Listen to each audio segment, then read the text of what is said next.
এই যে আজকে বৃহস্পতিবার, মনে করে আজকে মা লক্ষ্মীর পুজোটা সেরে নিলাম। আজ আর ভুল হতে দিইনি, সবার আগে ঝটপট সমস্ত কাজ সেরে আগে মায়ের পুজো করে নিলাম। দেখুন, এই যে শুধু মায়ের পুজো নয়, সবারই পুজো করে নিয়েছি, আমার গোবিন্দেরও সেবা করে নিয়েছি। এই যে সবার পূজা হয়ে গেছে, কমপ্লিট। এই দেখুন, আর কালকে এই যে কী করছিলাম এতক্ষণ জানেন, এই সব ফুলগুলোকে আলাদা করছিলাম বসে বসে। দেখুন কত ফুল দিয়েছে কালকে। এই যে এটা হচ্ছে সাদা লাল ওই দোপাটি ফুল আর কি, মিলিয়ে মিশিয়ে সব ভাগ ভাগ করে রাখলাম, সুবিধা হয়। আর এই যে এটা অপরাজিতা ফুল, এটা হচ্ছে ওই যে রজনীগন্ধা, আমার সব থেকে প্রিয় ফুল জানেন, রজনীগন্ধা ভীষণ ভালোবাসি। আর এর মধ্যে সব বেলপাতা, দূর্বা, সেগুলোকে সব আলাদা করে রাখলাম। আর এই যে এর মধ্যে ওই আসল ফুল আর কি, গাঁদা ফুল। এই সব ফুলগুলো না, এইগুলো সব ফ্রিতে দেয়, এগুলো বলতে হয় না, ওর কাছে ওরকম যা ফুল রাখবে থাকে। কালকে দেখছি জবা ফুলটা দেয়নি, তার মানে ছিল না বোধহয়, সব ফুল এরকম ভর্তি করে দেবে। মানে এই ফুলটা দাম দিয়ে কিনি, এগুলো সব ফ্রিতে দেয়। তা সেই সব একটু প্যাকেটে করে আলাদা করে করে রাখলাম এতক্ষণ, সুবিধা হয় না বলুন বসে পুজো করতে, তাই সব আলাদা আলাদা করে রাখলাম। এগুলোকে সব তুলে রাখবো এবার। চলুন দেখি, পুজো তো শেষ করলাম, আজকে আর ভুল হতে দিইনি। এবার যত ফোন এসছে এতক্ষণ সব অ্যাটেন্ড করেই দেখি কি ব্যাপার। চলুন, গুড মর্নিং, পূর্বাজ লাইফস্টাইলে সবাইকে স্বাগত জানাচ্ছি। আশা করি সকলে ভালো আছেন। তো আজকে হচ্ছে গিয়ে বৃহস্পতিবার, আর আজকে এখন হচ্ছে বেলা কটা জানেন, এখন বেলা হচ্ছে 11:10। তো যাই হোক, পুজোটা মন দিয়ে ভালো করে করে নিয়েছি, দিয়ে তারপরে জলখাবারও খেয়ে নিয়েছি। আর বাইরে তো কীরকম গুমোট হয়ে রয়েছে, জানলা টালনা তো সব বন্ধ। সকালবেলায় যখন বিছানা তুলি, ঘর ঠর পরিষ্কার করি, তখন জানলাটা খুলি, তারপরে যখন চান করতে যাই আবার লাগিয়ে দিই। আর বাইরেটা কীরকম গুমোট হয়েছে, সকাল থেকে একটু করে রোদ উঠছে, দেখাবো আপনাদের, একটু রোদ উঠছে, একটু করে আবার মেঘ কালো হচ্ছে। কী জানি কী হবে, জানি না, বলতে পারছি না। তো যখন পুজো করছিলাম, ওই কালকের মতোই একের পর এক ফোন আসছে। আসলে কি বলুন তো, আমি তো এখন নতুন ক্লাবে জয়েন করেছি, আমাদের যে মেয়েদের ক্লাবটা, তো সেখানে সবার সঙ্গে আলাপ হয়েছে, ঘনিষ্ঠতা তো হয়নি সেভাবে, আমি সেরকমভাবে কারোর সঙ্গে পরিচিত হয়নি। গান করতে যাই, সেখানে গ্রুপে সবার সঙ্গে আলোচনা হচ্ছে, কিন্তু তার বাইরেও তো গ্রুপটা আরও বড় না। এবার যখন ক্লাবের গ্রুপে আমাকে জয়েন করেছে, এবার সবাই আমার ফোন নাম্বারটা পেয়েছে, পেয়ে এবার আমি যাদের চিনি জানি, যাদের সঙ্গে আলাপ হয়েছে আর কি, তারা সব ওই ফোন করে করে গল্প করছে, পরিচিত হচ্ছে, কথা বলছে, এই আর কি। আমাকেও জিজ্ঞেস করছিল আমি কোথায়, আমার বাপের বাড়ি, হাজব্যান্ড কী করে। যাই হোক, অনেকেই জানে, অনেকেই জানে না। এবার ওখানে বহু পরিচিতজন বহু রয়েছে, আমাদের পাড়ারই কতজন রয়েছে ওখানে। এবার তার বাইরে যে কতিপয় রয়েছে, তাদের সঙ্গে আরও আর ঘনিষ্ঠতা হতে হবে। তো আমার বাড়ির চারপাশেই রয়েছে তারা, জানেন, অথচ আমি তাদের চিনিও না, জানিও না। তাই বলছিলাম যে আমার হাজব্যান্ড, আমার বিয়ে হয়েছে, আমার হাজব্যান্ড প্রাইভেট প্র্যাকটিস করে, ডাক্তার। সে যদি এখন ট্রান্সফারেবল জব করতো তোমাদের মতন, তোমাদের হাজব্যান্ডের মতন, তাহলে আমার সেভাবে পরিচিতিটা বাড়তো, আমি জানতাম। কিন্তু যেহেতু সে প্রাইভেট প্র্যাকটিস করে, আমিও বিয়ে হয়ে সেই ঘরের মধ্যে ঢুকে গেছি, আর সেও প্রাইভেট প্র্যাকটিস করে, সেই জন্য আমাদের পরিচিতিটা তো মানে ওই সব ক্ষেত্রে সেরকম নয়, আমাদের পরিচিতি আমাদের ক্ষেত্রে, তাই না? তো ভালোই হয়েছে তোমাদের সঙ্গে পরিচয় ঘটছে, তোমরা যে এত কিছু করো জানতে পারছি, এত কিছু মানে করা যায়, বলছে তুমিও জয়েন করতে পারো। আমি আচ্ছা ঠিক আছে, আস্তে আস্তে হবে, সবে তো ঢুকলাম। এই সব নানা কথা। ডাক্তার সাহেবও খুব খুশি হচ্ছে জানেন, শুনে বলছে আমার ভালো লাগছে, তুমি যাও, তুমি ভালো থাকবে।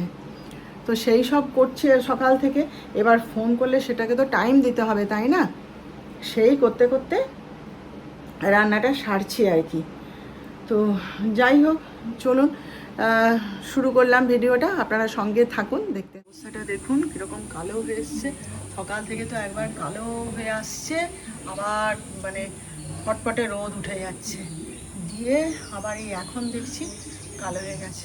মনে হয় না কিছু হবে, আবার রোদ উঠে যাবে, আলো ফুটে যাবে, ওই করে করেই কেটে যাবে, বৃষ্টি আর হবে না।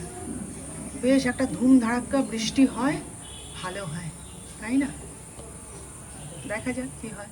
একটুখানি ঘরগুলোকে নিয়ে পড়েছিলাম জানেন, মানে প্রতিদিনই তো হয় রিহার্সালে চলে যাই, আর নয় গান করতে চলে, কি বলে, জিম করতে চলে যাই, এই করি। সব ডাই হয়ে পড়ে আছে, সব গাছ তো আর ডাক্তার সাহেবের পক্ষে সম্ভব নয়। সে যেখানে যেমন পেরেছে গুঁজে দিয়েছে। এই তো শোকেসের উপরটা এত সুন্দর করে গুছিয়ে দিয়েছিলাম, তার যত মানে টুকি টাকি কাগজপত্র সব এখানে ডাই করে দিয়েছে। সেদিন তার সামনে এটাকে হাত দিতে গেছি, একবারে লাফ দিয়ে উঠেছে, হাত দেবে না, হাত দেবে না, ওখানে আমার অনেক জিনিসপত্র আছে। আমি হাত তো দেবো না, আমি একটা প্যাকেটে পুড়ে রেখে দেবো। এটা কীরকম লাগছে দেখতে এখানটায়। হ্যাঁ, তো তিনি উপস্থিত থাকতে এগুলোতে তো হাত দেওয়া যাবে না। ওই জন্য যখন উপস্থিত নেই যতটা পারছি কাজ করে নিচ্ছি, তারপরে নিজেও সময় পাই না, সব এখানে ওখানে গোঁজা হয়ে পড়ে আছে। খাটটাটগুলো হওয়ার সময় সব সরাতে হয়েছিল। তো তো কাল রাত থেকে আমি সেই নিয়ে মেতেছি, যে কারণেই মানে একটু করে রান্না করছি, পুজো করছি, এ করছি ও করছি, আর একটু করে এসে কাজ করে যাচ্ছি। দেখি যতটা পারি করে নিতে পারি, যাওয়া যায় আর কি। আর আজকে ভাবছি জিমে যাব না, এই রকম ওয়েদার, এই কী হবে, বৃষ্টি হবে কী হবে দরকার নেই। কালকে আবার যাব ভাবছি। আজকে একটু ঘরে সময় দিই, ঘরটারগুলো গুছিয়ে রেডি করি যতটা পারি, দেখি কি করি। এখন ঠিক কালো জাম খেলে কিন্তু মুখটা কিরকম কষ হয়ে যায় বলুন, কিন্তু কালো জামগুলো খুব মিষ্টি। যে ফলগুলো খেতে আমি খুব খুব ভালোবাসতাম সেগুলোই সব নাকচ হয়ে গেছে জানেন। সবেদা খেতে কি ভালোবাসতাম, মুঠো মুঠো সবেদা খেতাম। আমার যখন বাচ্চা হবে, তা বাপের বাড়ি গেছি, বাবা বলছে বল কী ফল খাবি, মুসাম্বি বেদানা অমুক তমুক সেসব তো খেতেই হবে, তার বাইরে তোর কি ফল খেতে ইচ্ছে করে। তখন আমি বাবাকে বলেছিলাম যে আমার সবেদা খেতে ইচ্ছা করে।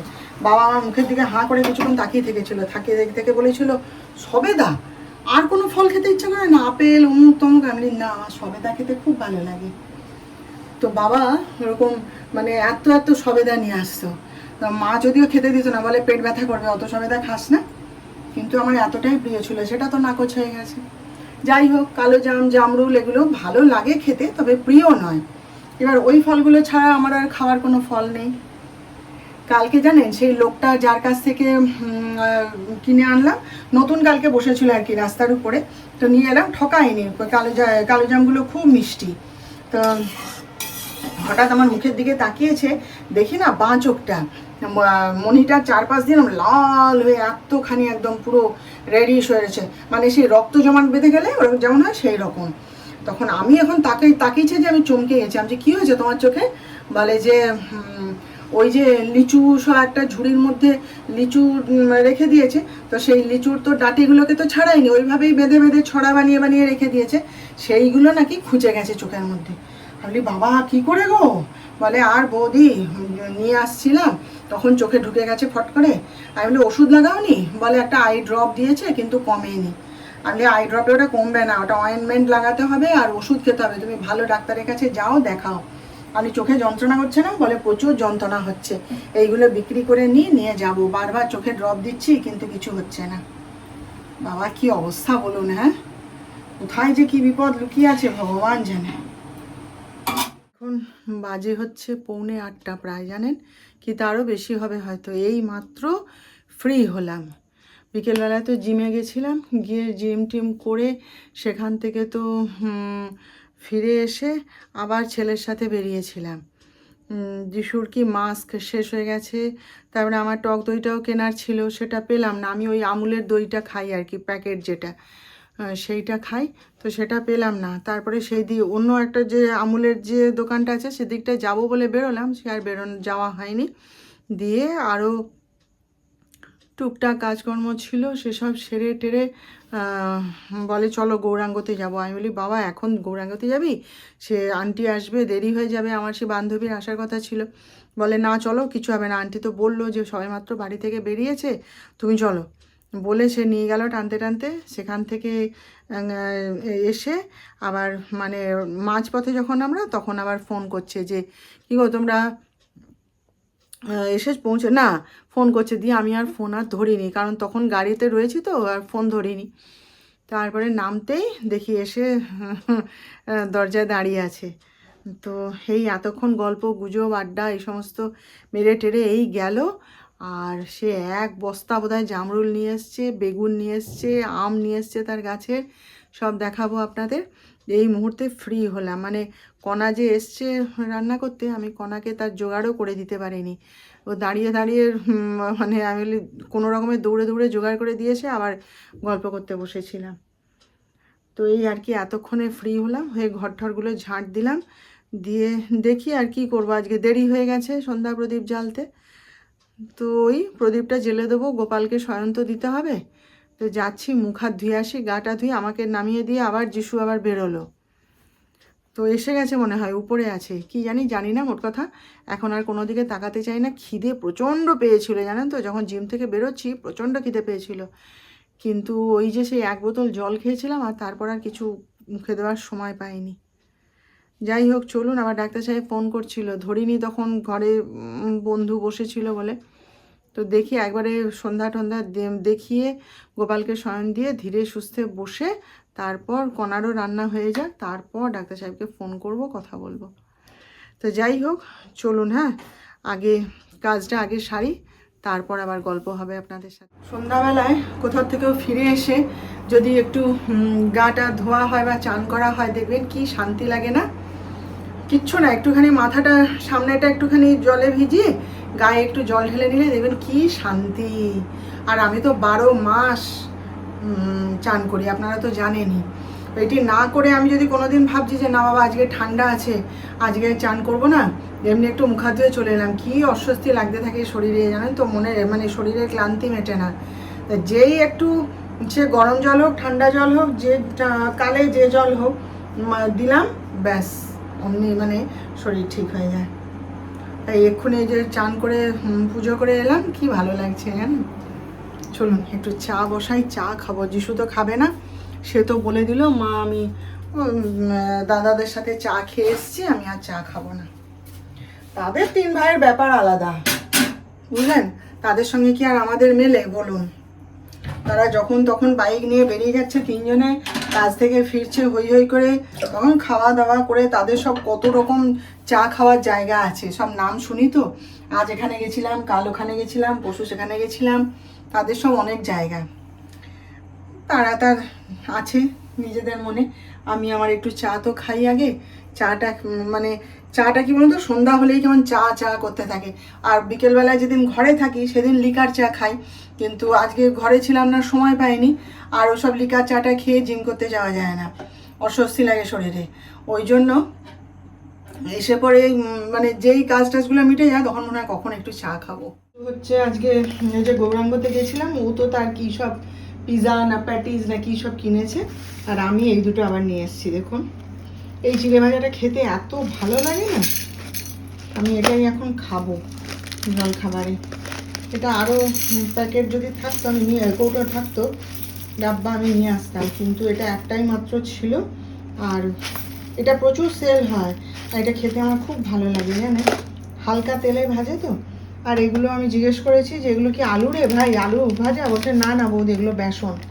মুখে দিয়ে দেখেছি বেসন, তো এইগুলো আমি নিয়ে এসেছি। এগুলো খেতে খুব ভালো লাগে না বলুন। এটাই এখন খাবো, আর একটুখানি চা করে নিয়ে চা দিয়ে খাবো। এগুলো পরে তুলবো, থাক। যিশু তো গেল উপরে, তার দাদারা কি ভেজ পকোড়া না কি কিনেছে সেই খাবে, তাই গেল উপরে। আমার বান্ধবী হাতে করে আমার জন্য এত জামরুল নিয়ে এসছে, আমি আবার 4-5টা খেলাম জানেন, ধুয়ে ভালো করে বসে বসে 4-5টা খেলাম। বেশ খেতে, কিন্তু টক মিষ্টি একটু আছে, বেশ লাগলো খেতে। তার থেকেও বড় কথা, এই দেখুন তার গাছে বেগুন হয়েছে। আমাকে হঠাৎ সকালবেলা জিজ্ঞেস করছে তুমি বেগুন খাও তো না, তোমার অ্যালার্জি আছে? আমি বলি কেন গো, বলো না। আমি বলি বাবা, বেগুন দিয়ে আমার সব থেকে প্রিয়। যে ডাক্তার সাহেব আনাজ বাজার করতে গেলে আগে বেগুন নিয়ে আসে এত করে। ফ্রিজে আমার কত বেগুন পড়ে আছে জানেন, 1 গুচ্ছের বেগুন কিনে দিয়ে গেছে। তা আমি বলি হ্যাঁ খাই, কেন? তো এই যে ওর গাছের বেগুন, এই দেখুন কতগুলো এনেছে দেখছেন। আবার এটা দেখুন গাছের আম। আমি বলি এটা কী গো? বলে তুমি খেয়ে দেখবে, খুব নাকি মিষ্টি খেতে। সে আমি তো আর খেতে পারবো না, ওরা খেয়ে দেখবে। এই যে অনেকগুলো আম নিয়ে এসছে, এই একটা, তারপরে এই যে এই একটা, আবার লেবুও নিয়ে এসছে জানেন, নাম দেখাচ্ছি, এই যে লেবু। ও অনেকদিন আগে আমার বলেছিল, বলে তারপরে বলে ঠিক আছে, আমি ব্যস্ত ছিলাম, দেখা করতে পারছিলাম না, তো সময় দিয়ে বলে আমি ফ্রিজে রেখে দেবো, তুমি খাবে তো? আমি বলি হ্যাঁ রে বাবা। তা সেই আজকে নিয়ে এসছে। এই যে আবার সবুজ রঙের বেগুনও আছে, দেখুন কি সুন্দর হয়েছে না বেগুনগুলো, আমি বলি যাবো তোমার বাগান দেখতে, দাঁড়াও যদি সময় করতে পারি, আমার হাজব্যান্ড যদি পৌঁছে যায় তাহলে যাব তোমার বাগান দেখতে। বলে এসো না, দেখবে লোকে বলে আমার নাকি ওটা দ্বিতীয় সুন্দরবন। আমি বলি হ্যাঁ হ্যাঁ, বলে এত জঙ্গল। আমি আচ্ছা নিশ্চয়ই যাব। এই এত কিছু হাতে করে নিয়ে এসছে জানেন। তাহলে এবারে খাওয়া দাওয়া সারি, রাত 10টা বাজে। আমার কি ঘুম পাচ্ছে গো, কি টায়ার্ড লাগছে। বসে বসে ওই মোবাইলটা দেখছিলাম, সে ঢুলে ঢুলে পড়ে যাচ্ছে, এমন ঘুম পাচ্ছে জানেন। আসলে সকাল থেকে একভাবে দৌড়তে থাকি তো, দুপুরবেলায় তো এখন আর শোয়ারও টাইম পাই না, বিশ্রামেরও টাইম পাই না। ওই জন্য যেই রাতটা হয় অমনি তখন ক্লান্তি লাগে। যাই হোক, কণা তো যিশুর জন্য একটু আলু ভাজা করে দিয়ে গেছে, আর ওকে দিয়ে কিছু করাইনি। আলু ভাজার রুটি, আর আমার জন্যে ওবেলায় সেই অড়হর ডাল বানিয়েছিলাম, সেইটা অনেকটা হয়েছিল, তুলে রেখে দিয়েছিলাম, সেইটা দিয়েই রুটি খেয়ে নেবো ব্যাস। আর ডাক্তার সাহেবের সঙ্গে কথা হয়ে গেছে, কালকে সকালেই চলে আসছে। আমি বলি এই যে যিশু এসে বললো তুমি কালকে আসবে না। বলে কে বলেছে যিশুকে? আমি বলি ওর কাকা নাকি বলেছে যে না তোর বাবা কালকে আসবে না বলেছে, টিকিট পাচ্ছে না। তো খুব হাসছে, বলে ও পিছনে লেগেছে, কালকে চলে আসছে। টিকিট কেন পাওয়া যাবে না? এখান থেকে তো লোকাল ট্রেন, যখন ইচ্ছা তখন ট্রেন ধরে চলে যাব। তো ব্যাস এই হচ্ছে আজকের কাহানি। তো আজকের মতন তাহলে রাখছি, আবার দেখা হবে। আপনারা ভালো থাকবেন, আর আমার ভিডিওটা ভালো লাগলে একটা লাইক, শেয়ার ও সাবস্ক্রাইব করে প্লিজ জানিয়ে দেবেন।